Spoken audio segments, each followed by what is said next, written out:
This clip by Dr. Eric Berg is a perfect demonstration. Take a look at all of your blood in your body. If we took all of your blood out, this is what it would be right here. You would see a normal blood sugar at 80. What does 80 mean? 80 means one of these sugar cubes in all of your blood. That's normal blood sugar. But here's the question. An average person doesn't consume one little cube of sugar. They consume about 67 teaspoons of sugar every single day. That's right. I'm talking about all the hidden sugars in the bread, pasta, cereal, crackers, biscuits, waffles, pancakes, muffins, all the starches. This is how much sugar an average person consumes. How could someone actually have normal blood sugar if this is how much sugar they have, but yet when you check them, only one shows up? And that is because of the hormone insulin. Insulin acts as like a vacuum cleaner and it sucks the sugar out, converting it to this thing right here for about 15 to 20 years until it becomes dysfunctional. The vacuum cleaner gets broken and now it doesn't suck the sugar out. The sugar builds up and that's called diabetes.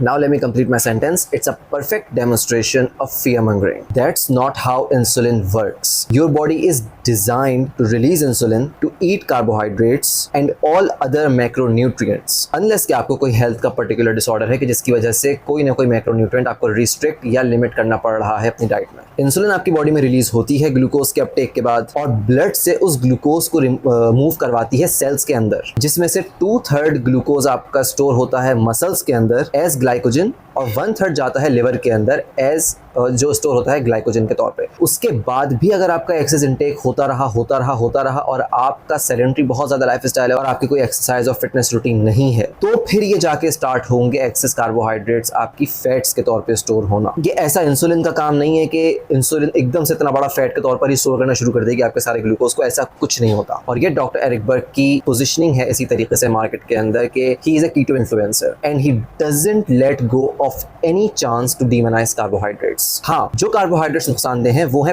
Processed sugars कि जिनका intake आपको कम रखना है या बिल्कुल negligible. फिर उसके अलावा दूसरा इशू आता है कि फ्रुक्टोज आ गई इसके अंदर. भाई फ्रुक्टोज फ्रूट्स के अंदर है, इसके अंदर है, उसके अंदर है. फ्रुक्टोज भी आपको नहीं खानी, शहद के अंदर है. फ्रुक्टोज नेचर के अंदर जितनी भी सोर्सेज के अंदर मौजूद है वो प्योर आइसोलेटेड फॉर्म में नहीं होती, वो प्रॉपर बैलेंस रेशियोज के अंदर होती है अलॉन्ग विद ग्लूकोज. जबकि जो स्टडीज उसके नेगेटिव इफेक्ट्स बताती हैं वो आइसोलेटेड फ्रुक्टोज होती है, वो भी प्रोसेस्ड सोर्सेज की. जबकि नेचुरल सोर्सेज में पहली बात कि ये बैलेंस्ड फॉर्म में है, बैलेंस्ड रेशियोज के अंदर है. दूसरा ये कि साथ में बहुत सारे पॉलीफिनोल्स और एंटीऑक्सीडेंट्स होते हैं, चाहे शहद हो चाहे फल हो, कोई नुकसानात इनके नहीं होते. उसके अलावा स्टार्चेस की बात की जाए तो वो भी आप बिल्कुल कंज्यूम कर सकते हैं, कोई इशू नहीं है. चावल, रोटी, ब्रेड. इशू वहाँ पर आएगा अगर आपका बहुत ज़्यादा सेडेंटरी लाइफस्टाइल है और आप स्टिल अपनी मेंटेनेंस कैलोरी से, रिक्वायरमेंट से भी बहुत ज़्यादा कंज्यूम किए जा रहे हैं और जो कि लोग यूजुअली कर रहे होते हैं और वो ट्रैक भी नहीं कर रहे होते कि वो कितना खा रहे हैं.